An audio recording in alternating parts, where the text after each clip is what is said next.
Good afternoon and welcome. My name is Buta Biberaj and I'm the elected Commonwealth attorney for Loudoun County. There's been a lot of information that's been passed unfairly and prejudicially to what's going on in our courts by certain individuals who seem to have a vested interest in trying to further divide our community. As Loudoun County's Commonwealth attorney, I stand before you and say the following: we're not doing that in our county.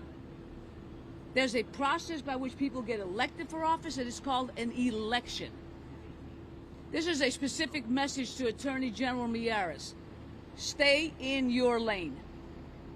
Your lane is Richmond. Your lane is you being the Attorney General for Virginia. You are not the elected Commonwealth attorney, and definitely not for Loudoun County. Since his election, he has been wanting to undermine the good work that we do as progressive prosecutors. What that good work is the fact that we are lowering crime in our communities, contrary to the stories that he chooses to tell.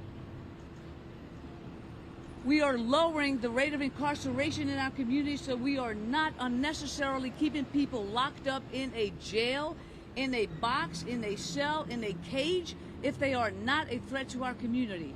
But most importantly, what we are doing is we are raising the communication and the interest that we have with our victims and their involvement in our cases as they work with us. Every lawyer, every Commonwealth's attorney, and every attorney general takes an oath. The oath is that what you are going to do is you are going to support the Constitution of the United States and the Constitution of Virginia. The Virginia Constitution says the following: that is, that the Commonwealth attorney is a constitutional officer. That is a person that is elected by the people to represent the people and always in pursuit of justice. We're not focused on convictions solely for the purpose of statistics.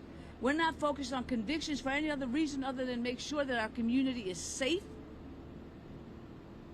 When we have outside interveners such as Attorney General Miyares, who come in and what they want to do is they want to suborn the process and the electoral process of what occurred in our community, what they are doing is they're doing so in violation of the Constitution, and they're doing it in violation of our community's trust in our elected officials. Last week on Thursday, there was a case, Commonwealth versus Valle, that our office was involved in. Mr. Valle is a 19-year-old boy, a teenager. He could be your son, he could be your brother, he could be your child's playmate. He is 19 years of age, and guess what? Back in the period of May, he made some knucklehead decisions, and he went around the community in Loudoun County, in Fairfax, in Prince William, and in Fauquier, and he and another ended up breaking windows to gain access into businesses. And within those businesses, they took items that did not belong to them and without the authority of the business owners. In Loudoun County, the total loss between the property damage as well as the actual cost of the items lost, such as cash, was approximately $2,900. In August, there was an agreement that was tendered by our office through our deputy and the attorney for Mr. Valle, wherein Mr. Valle was pleading guilty to a felony. As a 19-year-old, that is one of the harshest things that we could do to young emerging adults, is to have them as convicted felons. But at the age of 19, he's going to find himself as a convicted felon for the criminal acts that he committed. Additionally, he's going to have 4 other convictions, and 2 of them are the felonies and 3 are misdemeanors. And there was an agreed upon disposition that he is going to serve a period of 6 months. The low end of the guidelines as calculated at that time, consistent with what his actual criminal record was 7 months on the low end. Our office agreed to 1 month shy of that, so that we could acknowledge the fact that when he was arrested, he acknowledged and was fully accountable for what his actions were. There's a lot to be said by somebody who accepts accountability, understands that what they did is wrong, and moves forward to also assist law enforcement into the prosecution of other matters. in exchange for that is why he ended up getting a sentence on the low end of the guidelines as they existed at that time. As you all know, because of COVID and just the slowness of the criminal justice system, things don't happen as they do on TV. The next day people are in court and they're resolving their matters. The next time that he was in court for any substantial matter was in circuit court in December for him to be able to, the next time his case was up there was that in December we filed pleadings on December 29, which was the fully executed documents that had been executed on December the 22nd that endorsed what the agreement was between the parties. Unbeknownst to us, on December the 27th, Mr. Valle accepted a plea wherein he was found guilty of various felonies in Fauquier County. In that case, Judge Fisher presided over those matters. We filed our documents with the court. The matter was then scheduled for January. At that January hearing, there were some matters that were raised by the presiding judge. Those matters were addressed by our office. During that hearing, the judge accepted the plea as tendered by Mr. Valle and found him guilty, setting off the sentencing hearing for a future date and ordered a pre-sentence report. The documents that we filed were fully accurate and consistent with what the facts were at the time of the agreement in August, as well as at the time of the filing of the signatures on December the 22nd.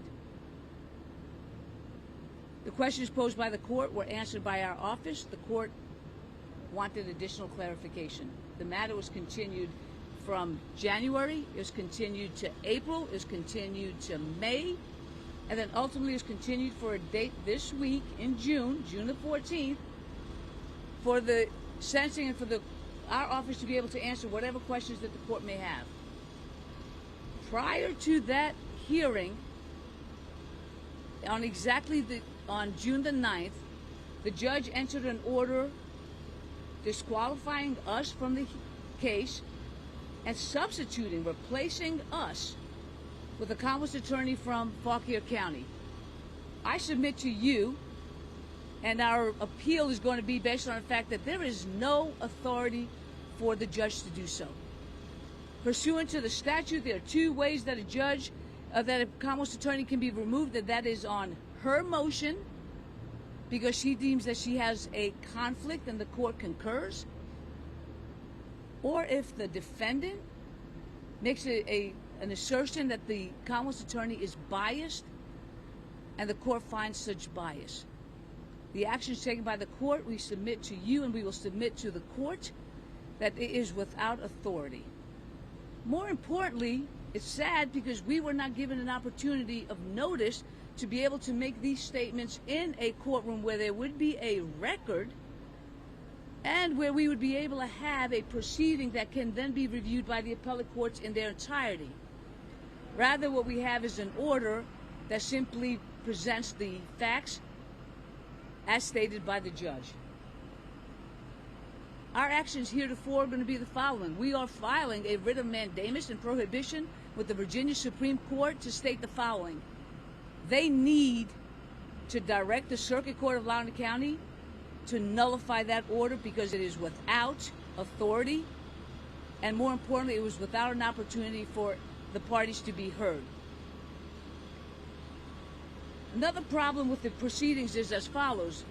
On June the 10th, these matters somehow or another were leaked to Fox 5 News with Lindsay Watts, and all of a sudden this becomes a Friday story that gets traction over the weekend so that we are at a political disadvantage as to what is happening.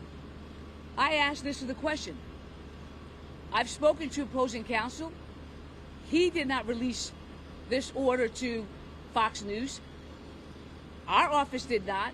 Who else would have knowledge of this order but for somebody associated with the clerk's office?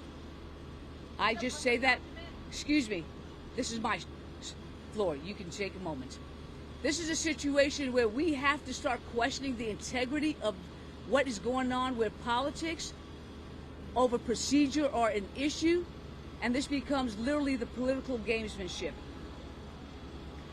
We've seen on January the 6th of 2021 where the rule of law was set aside. and it was set aside because somebody thought that their interest trumped the interests of the people, and they do not. The people rule. The people rule by voting. The people rule by being engaged in the election process. The people rule by being registered voters and being citizens of the community. And the people here elected me to represent them as the Commonwealth's attorney. If you look at the history in November of 2021, Jason Miyares did not prevail in Loudoun County in his role. As a matter of fact, he was rejected wholeheartedly. For him to try to insert himself is not an appropriate use of his power. It's a misuse of his power, because what he is doing is he is dividing our community. His oath to the Constitution is one that we need to start asking him, what is he doing? His accusation, and we shared with each of you the letter that Mr. Miyares has decided to issue and to send to the Circuit Court of Loudoun County, offering his services to prosecute the Valle case, which is a destruction of property case and a burglary case, where he can't seem to find his head out of a bag when he's prosecuting these sexual assault cases or these solicitation cases. We have the case here in Loudoun County where he just had a deputy who had the full support and trust of the community soliciting minors while on duty in his full uniform, and he gets less than a sentence that we proposed for Mr. Valle, and Mr. Miyares has the audacity to take issue with that? I am sorry, buddy, but we do not protect property over kids. We protect kids over property.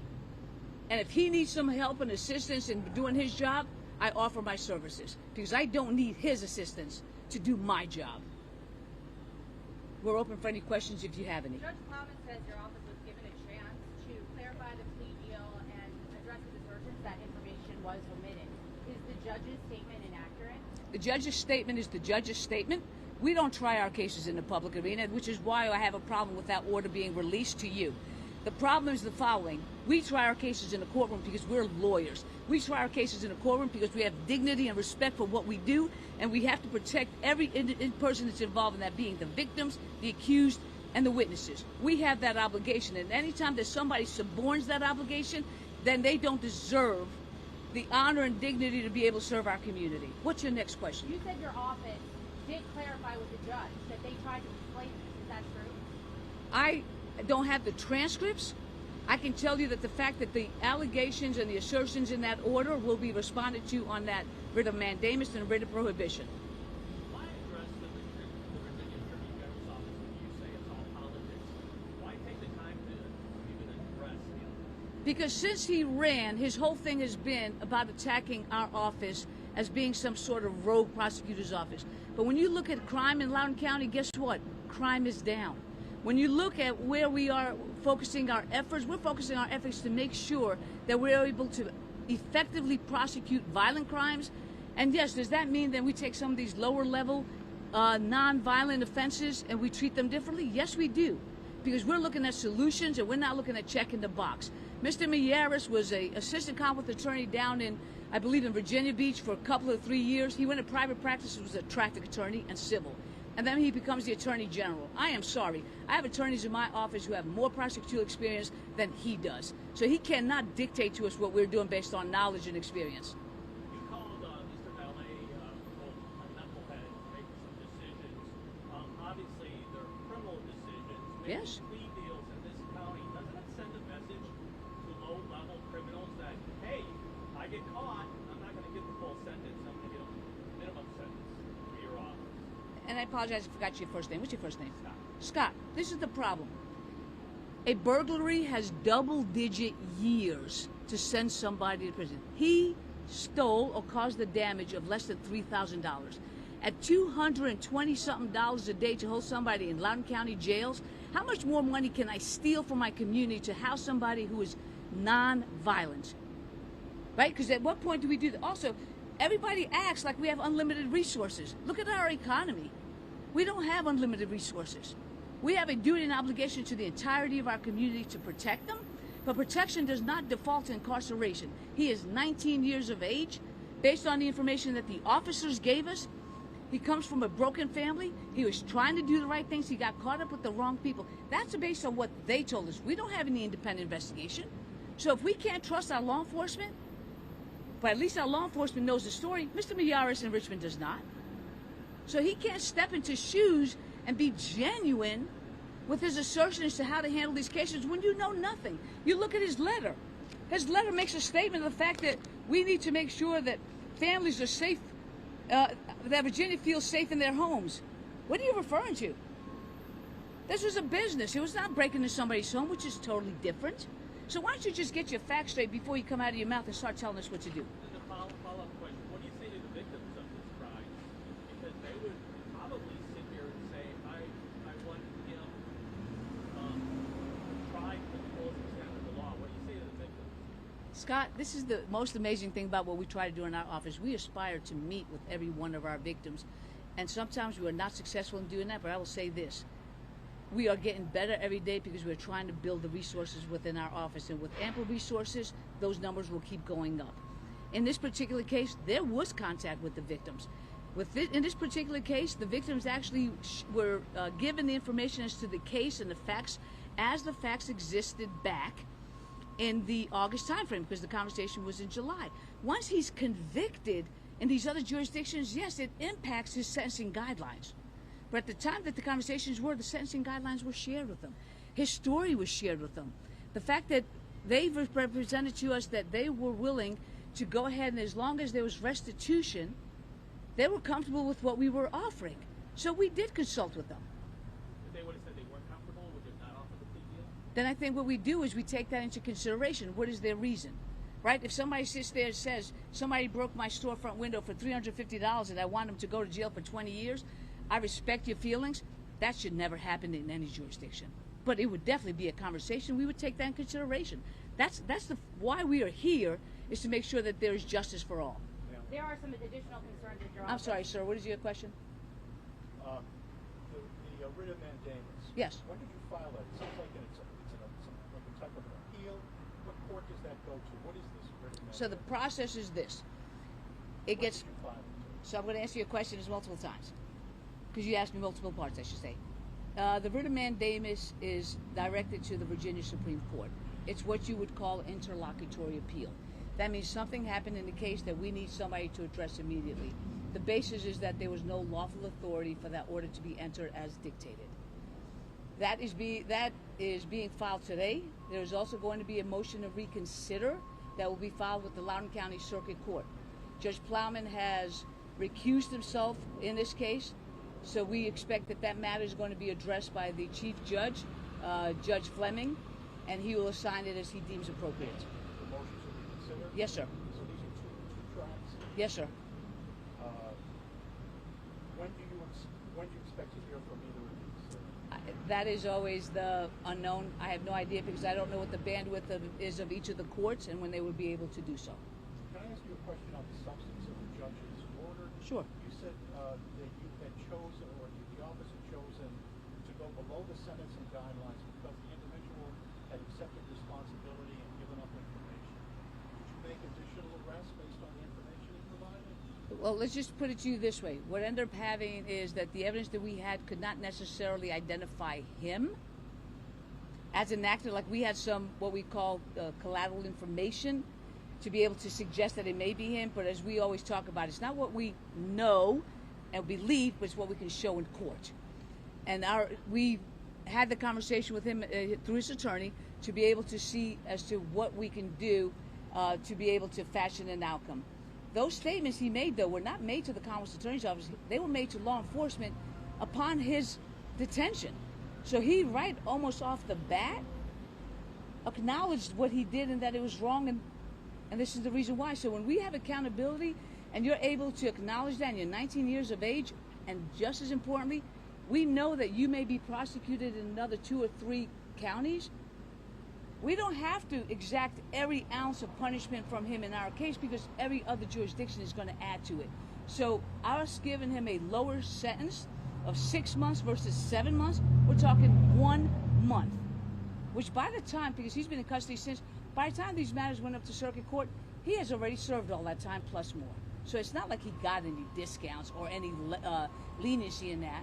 But it's pursuant on the agreement that we had from August that we thought is fair, appropriate, also acknowledging the fact that he was going to be in other jurisdictions and obtaining consequences and punishment from there as well.